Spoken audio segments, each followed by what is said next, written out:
Shocking human experiments. Okay, friends, this first one is pretty bad. Have a seat.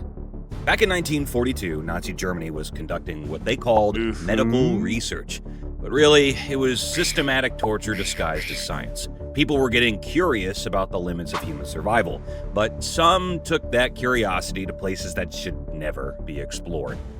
What happens when you freeze a human being to death? How long can someone survive in ice water? Should we be asking these questions at all? Is this science or just sadism? Echo! Did I close the door? What happened to my left sock? Has anyone seen my lederhosen? All questions that should have obvious answers, but apparently not to Nazi doctors.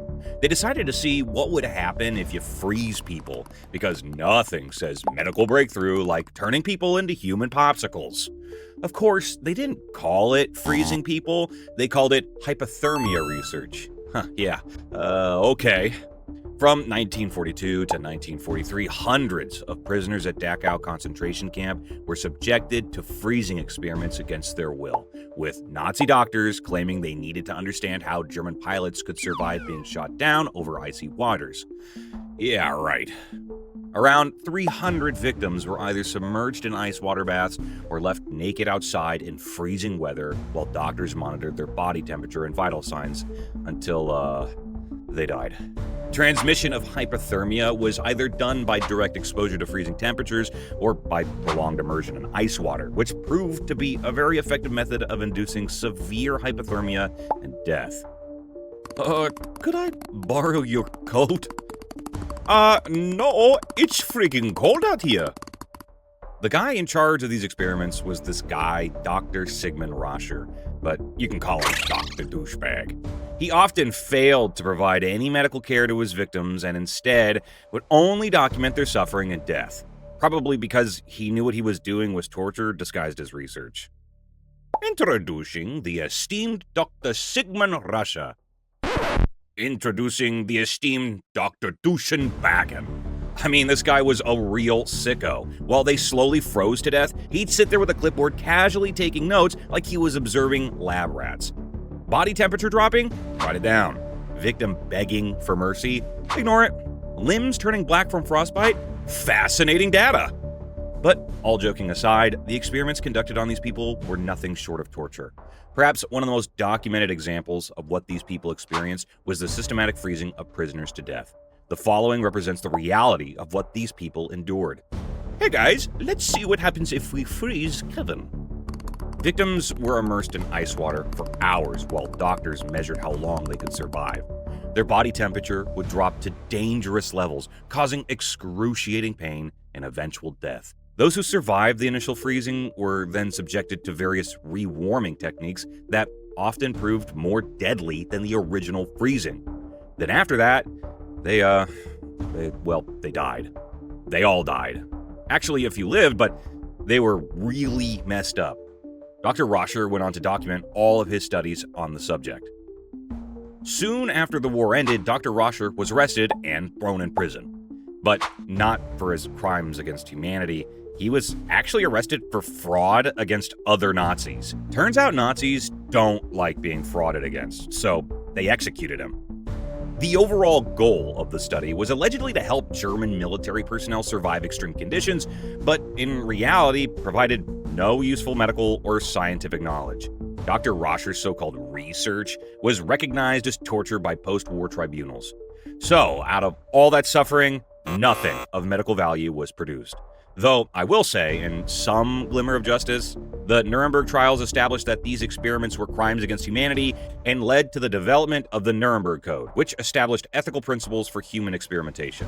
But only after countless innocent lives were lost. The United States and Allied forces formally prosecuted Nazi war criminals in 1945 to 1949, though many escaped justice. Now, let's jump to 1971, when Stanford University was reaching new heights in psychological research. A psychologist named Philip Zimbardo had a question. What happens when you give ordinary people absolute power over others? Oh, awesome! Thanks, bro! After getting his education and establishing himself as a respected psychologist, Zimbardo turned his attention towards Stanford's basement. with its concrete walls and fluorescent lights just begging to be turned into a mock prison. He thought, time to play pretend, and so he did. After getting himself some volunteers and randomly assigning roles, they got to work. Together, Zimbardo and his team would begin to carve out a new understanding of human behavior. But in order to do so, you need some people to lock up and boss around. And what better way to obtain test subjects than to use college students who need some quick cash? So he placed newspaper ads. Little Phil was like a kid in a candy store with a hopeful glimmer in his eyes, excited to begin his wondrous experiment. But surely the volunteers knew exactly what they were getting into, right? Nope.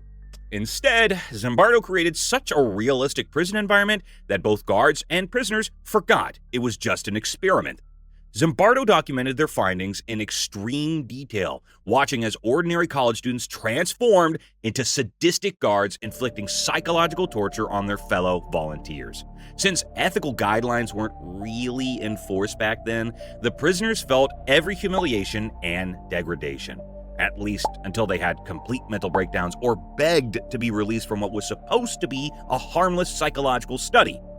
Guards forced prisoners to do push-ups, strip naked, and clean toilets with their bare hands, among other things. In the end, Zimbardo's 6-day descent into madness was so revolutionary that it had to be shut down early when everyone forgot it was supposed to be fake. Groundbreaking discovery. Give people power, and they become monsters. Who could have seen that coming? The experiment was so unethical that it literally helped create the ethics boards that now exist to stop people from doing exactly what Zimbardo did. But hey, at least we learned that humans are terrible when given authority. Revolutionary stuff that definitely couldn't have been figured out by, I don't know, reading any history book ever written. Okay, let's move on. MKUltra was actually a CIA mind control program that ran from the 1950s to the 1970s, because apparently the United States government thought, you know what we need? The ability to control people's minds, because that's totally what the good guys do, right? The Cold War was heating up, and CIA officials were getting paranoid about Soviet brainwashing techniques. So naturally, they decided to develop their own program of human experimentation with the goal of achieving total mind control over unwilling subjects. Because nothing says freedom and democracy like secretly dosing your own citizens with hallucinogenic drugs. To make matters worse, the test subjects had no idea what was happening to them. So CIA researchers were kind of like, sir, shouldn't we get consent from these people before we drug them with experimental chemicals? Yeah, you know, that was on my to-do list. Well, too late now, so let's just see how things turn out. MKUltra was quickly expanded with the addition of multiple sub-projects. This program aimed to study human response to mind-altering substances, hypnosis, sensory deprivation, and psychological torture. You know, as if decades of psychiatric research weren't evidence enough. Director of the CIA's Technical Services Division, Sidney Gottlieb, was in charge of the project and swore everyone involved to absolute secrecy because he thought the public wouldn't be too keen on the whole experiment on non-consenting American citizens thing. Overall, thousands of unwitting subjects were exposed to LSD and other drugs, including psychiatric patients, prisoners, and even CIA employees themselves. One particular tragic case involved Frank Olson, a CIA scientist who was secretly dosed with LSD and subsequently fell to his death from a hotel window.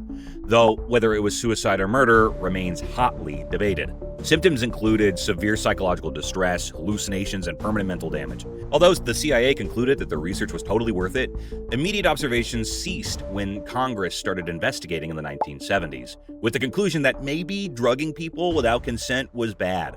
But just out of curiosity, most of the records were hastily destroyed to cover up the program. In the following years, former test subjects spoke out against the United States with accusations that the scope of the experiment was premeditated and intentional, to which the CIA officials responded, "Nuh-uh." Okay, this one is truly disturbing. During the late 1930s, at the University of Iowa, speech researcher Wendell Johnson had a brilliant idea. What if we intentionally gave children speech problems to see how stuttering develops? Because apparently, torturing orphans was considered acceptable research methodology back then. So, in 1939, what would later be known as the Monster Study was established. This was Johnson's attempt to prove his theory about how negative speech therapy could create stuttering in normal children. Here, speech patterns were analyzed and children were psychologically abused to test developmental theories. Those tested were 22 orphans from Iowa who were split into two groups. One group received positive speech therapy, while the other was harshly criticized and belittled. "You talk good. Hey, nice haircut. I like the cut of your jib. You're a weird kid. You're stuttering again. You're funny looking and you stutter. Really?" The ultimate goal of the Monster Study was not only to understand stuttering, but to deliberately create it in children who spoke normally. It would be harsh criticism, constant negative reinforcement, and psychological abuse disguised as speech therapy. For me, if a researcher is calling their own study monstrous, it's probably a red flag. The technique was simple. Tell kids they stutter when they don't, criticize their normal speech, and terrorize them into silence. Revolutionary discovery. You can destroy children through psychological abuse. The results? Lifelong speech problems, crippling anxiety, and permanent trauma. Johnson successfully created the exact problems he was studying. It's like curing headaches by hitting people with hammers. When this came to light in 2001, researchers claimed it could never happen today. Yeah, because we definitely needed to torture orphans to learn that bullying damages kids. Yeah, that last one was quite the nightmare, huh? Well, get ready, cuz we're ending on another doozy. See this right here? This is the Willowbrook State School. It was home to some of the most unethical medical experiments conducted on vulnerable children in American history, which are definitely up there with some of the worst violations of medical ethics mankind has seen. Willowbrook was an overcrowded warehouse for disabled kids that doubled as a mad scientist lab in the 1950s and 60s. Medical ethics were apparently optional back then. This nightmare situation was established in 1956 on Staten Island, New York, after researchers decided that deliberately infecting children with hepatitis would be totally acceptable for science. Inside researchers deliberately infected hundreds of disabled kids with hepatitis because, hey, most of them would get it anyway, so why wait? These vulnerable children couldn't consent, but who needs consent when you have science to do? Don't bother me, we got science to do. The researchers even stopped calling them children and went with test subjects instead. Much easier to experiment on lab rats than kids, right? It should be noted that the vast majority of the experiments in the facility were carried out to study hepatitis progression, with those performing or overseeing the studies described as simply conducting research.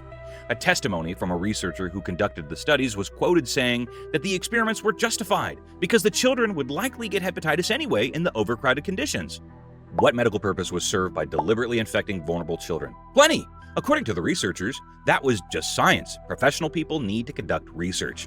So basically, the logic was like, most kids here get sick anyway, so let's just make sure they all get sick for science. Bang! Oh look, they got hepatitis! Hey, can we publish this now? Gee, I wonder if this will help us develop a vaccine.